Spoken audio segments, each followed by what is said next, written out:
we say this all the time in the relationship space. Women give the chads all the energy. They like the chad. He's handsome, he's tall, he's got money, and they completely lose all defense and they go all in. And it's not like they don't know he's a chad. They know. It's not hidden either, and they're not stupid, but they just want this bad boy. Then the bad boy hurts them. He completely ruins their perception of love. And then they give to the rest of the men, the ones who are not ill-intentioned, the ones who are actually trying to settle down. Maybe they're not like the chad. They don't have the money or the status, but they're okay. They can go through life normally and give you a good life. They give them the leftovers. And this is what I hate about the dating scene.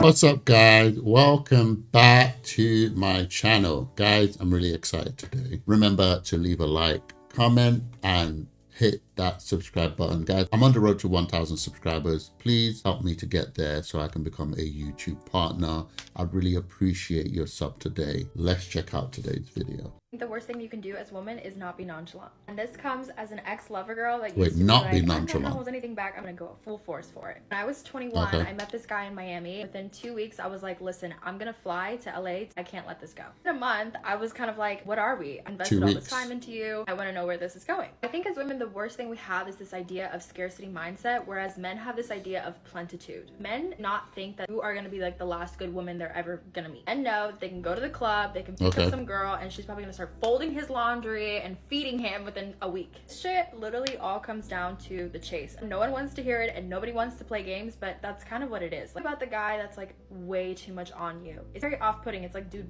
what's wrong with you? When you over-invest into men and you prioritize them, you give them all of the power. Being nonchalant puts you at an advantage. Okay, so she's been hurt. Moving forward, I know that if I want to actually get to know someone and not romanticize this idea of them and fall in love with their potential, I have to date several people at one time, because then that way I literally cannot physically prioritize you.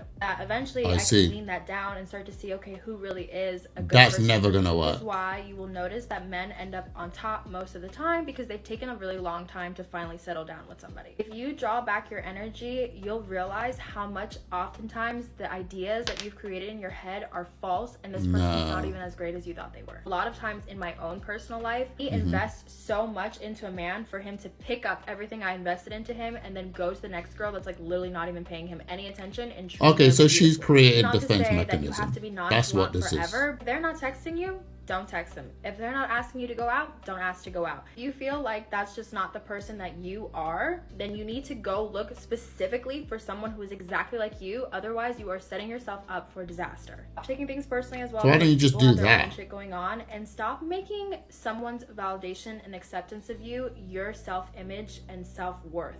I have dated men that have treated women horribly before and then treated me wonderfully.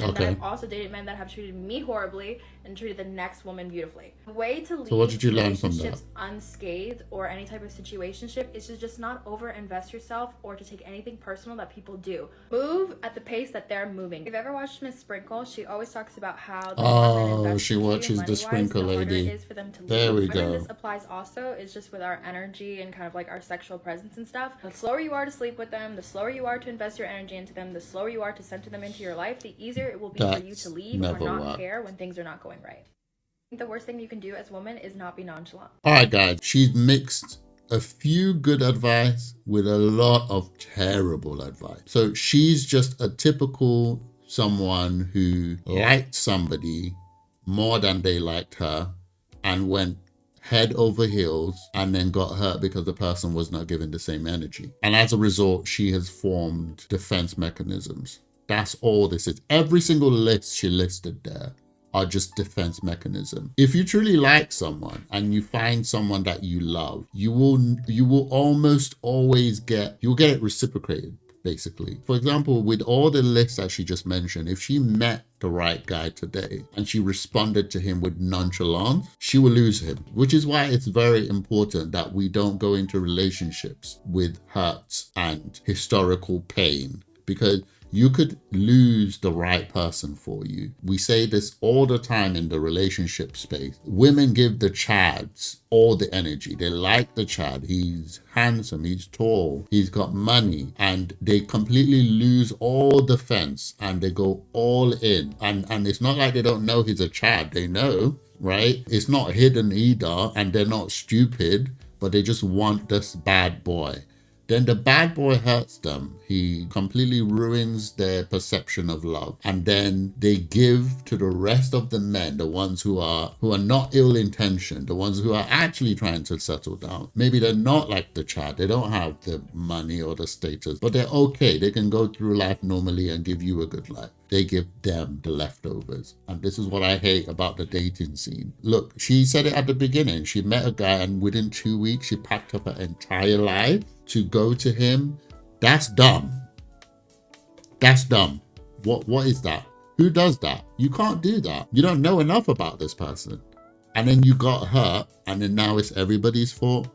I don't agree with that. I think that was nonsense. I think this entire video is just a woman who's offended. Somebody she liked did not reciprocate did not give back the love that she gave. And as a result, she got hurt and then she created, not boundaries, defense mechanism. Don't do this. So young Christians, there are just certain things that protect you from things like this. You don't have to go through heartbreak. You don't have to go through going with the wrong person and then getting hurt and then now all of a sudden, oh, I don't do this, or be nonchalant, or don't give men power, or sprinkle. You don't have to go through that. Number one, don't go pack up your life for a stranger. That's stupid.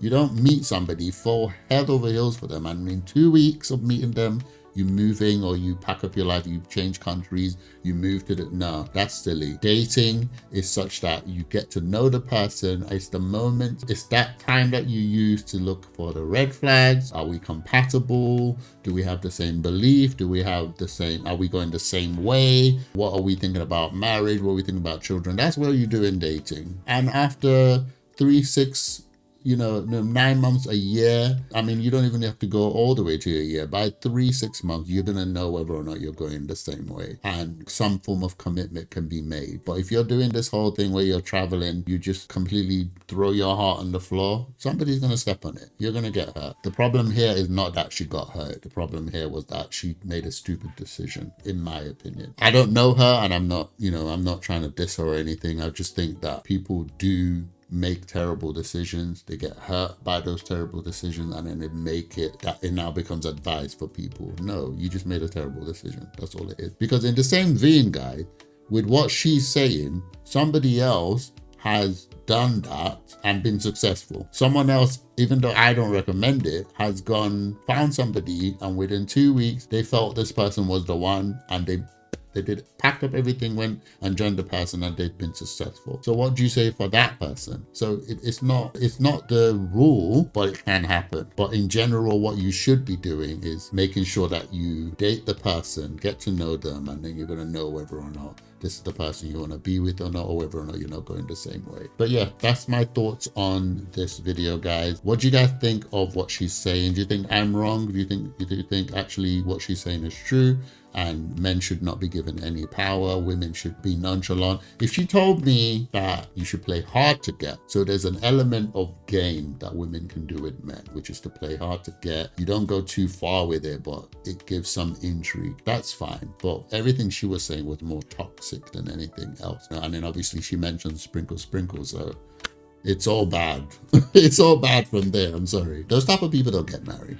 People who are looking for marriage don't think this way, basically. But anyway, guys, let me know what you guys think in the comments below. Remember to hit that subscribe button, guys. I'm trying to get to that 1,000 sub. I would appreciate your sub today. If you enjoyed my reaction, please also leave a like on the video. Guys, before I go, also, I have a reaction channel, guys. I react to trailers and movies, gaming, and all other shenanigans over there. Please go over there, give me a like, comment, and sub to that channel. I also have a reaction channel with my kids. We react to trailers and other shenanigans over there. Please go over there, give us a sub, give us a like, and leave a comment on our videos over there. I will see you guys on my next video.